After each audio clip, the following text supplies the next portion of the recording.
ఎలా బ్రతుకుతున్నావు, ఎలా బ్రతకాలి? ప్రసంగి గ్రంథం 11వ అధ్యాయం 8వ వచనం. త్వరగా. ఒక్కడు చాలా సంవత్సరాలు బ్రతికిన ఎడల వచ్చునని ఎరిగి ఉండి తాను బ్రతుకు దినములన్నీ సంతోషముగా ఉండవలెను, రాబోనదంతయు వ్యర్థము.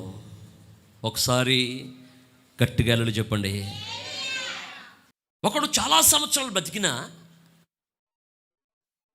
ఇక బ్రతికే దినాలు చీకటి దినాలే కాబట్టి, రాబోయేదంతా వ్యర్థమే కాబట్టి, ఉన్న దినాలని, తాను బ్రతికే దినాలన్నీ కూడా సంతోషంగా బ్రతకాలి. అది వాక్యం చెప్తున్నమాట. దేవుని బిడ్డలమైన మనందరం కూడా నెంబర్ 1 పాయింట్ అంటే సంతోషంగా బ్రతకాలి. మీకు ఒక్క మాటలో చెప్పాలంటే, మనం సంతోషంగా ఉంటే నలుగురికి మనం ఏమన్నా చెప్పగలుగుతాం. దేవుని బిడ్డలు ఎప్పుడు ఎలా ఉండాలి? ఇప్పుడు నా వెనకాల, వీపు వెనకాల చాలా కత్తులు ఉన్నాయి, అంటే నాకు చాలా సమస్యలు ఉన్నాయి. ఉన్నప్పుడు కూడా నేను మీ ముందు ఎలా ఉంటాను? నేను కూటంలో ఎన్ని జోకులు వేస్తాను, సీరియస్గా వాక్యం చెప్పుకుంటా పోతే నేను ఎందుకు చెప్తున్నాను ఈ విషయాలు? ఎందుకు మధ్య మధ్యలో మిమ్మల్ని నవ్విస్తూ వాక్యం చెప్తున్నాను? మీకు సంతోషంగా ఉండటం తెలియదు కాబట్టి. అలా చెప్పండి గట్టిగా. మనం సంతోషంగా ఉండాలండి. సంతోషం వేరు, నవ్వు వేరు. నవ్వడం వేరు, సంతోషం వేరు. నవ్వు అనేది నోటికి సంబంధించింది. నేను జోకింగ్ ఇప్పుడు అందరూ అవుతారు, ఇది వేరు. సంతోషం అంటే హృదయానికి సంబంధించింది. ఇప్పుడు నేను జోకేస్తే మీరు అందరూ ఎన్ని బాధలున్నా నవ్వుతారు, కానీ అది లోపల నుంచి వచ్చింది కాదు. అది జోక్కి మీరు అట్రాక్ట్ అయ్యి నవ్వుతారు. కానీ సంతోషం అనేది హృదయానికి సంబంధించింది.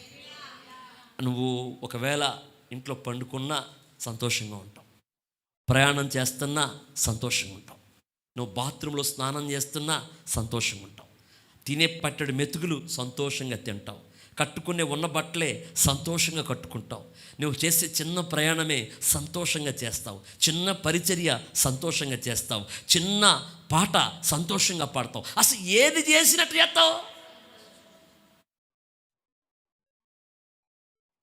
నీ జీవితంలో ఎప్పుడైతే సంతోషం అనేది లేదో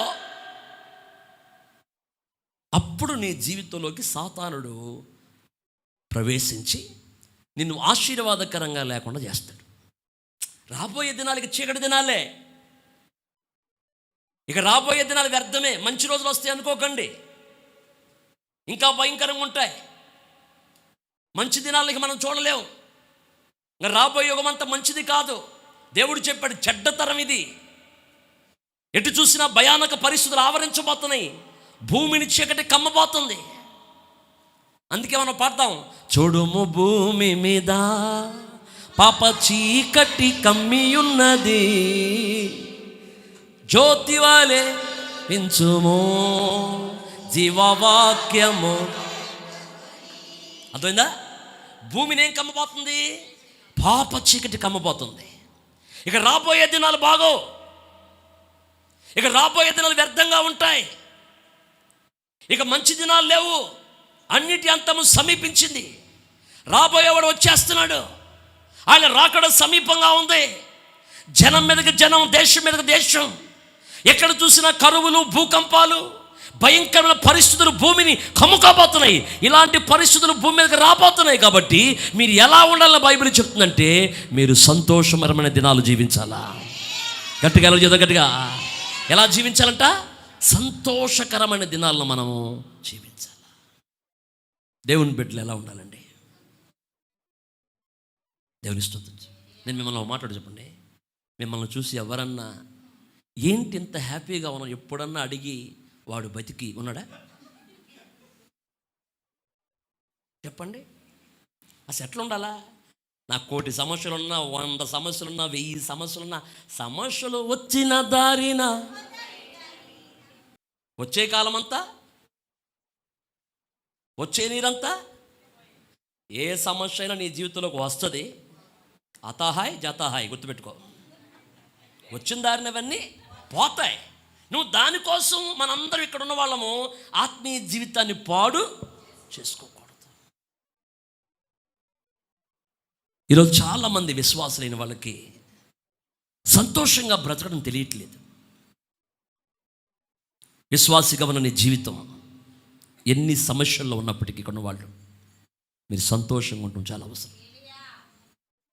ఎందుకనంటే రాబోయే దినాలు అక్కడ ఏం రాసింది? రాబోదంతయు వ్యర్థం. ఒకడు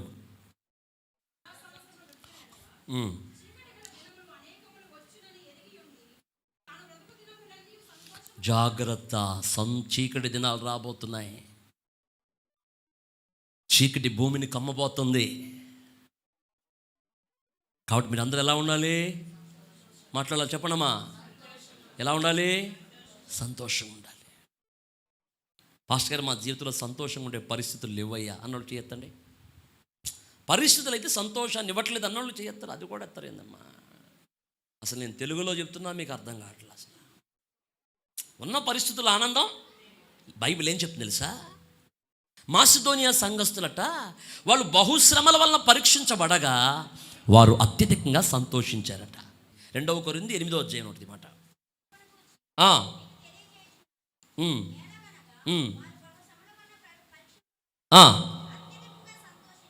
ఏంటంట? అత్యధికంగా. అదేంటి? శ్రమలు కాదు, బహుశ్రమలు. అంటే ఒకదాని తర్వాత ఒకటి, ఒకదాని తర్వాత ఒకటి, ఒకదాని తర్వాత ఒకటి రైలు పెట్టిలాగా వస్తున్నాయంటే శ్రమలు. వాళ్ళకి వస్తున్నప్పుడు వాళ్ళు ఒకదానికి వచ్చారు. ఈ శ్రమలు ఎప్పుడు వస్తూనే ఉంటాయి. కానీ ఇక మనం ఒకటి చేయాలి, అత్యధికంగా ఏం చేద్దాం? మనం సంతోషిద్దాం. అంటే ఏడ్చుట కంటే, బాధపడుట కంటే నవ్వుట మేలు కదా, ఆనందంగా ఉండటం మేలు కదా. అలా చెప్పండి గట్టిగా.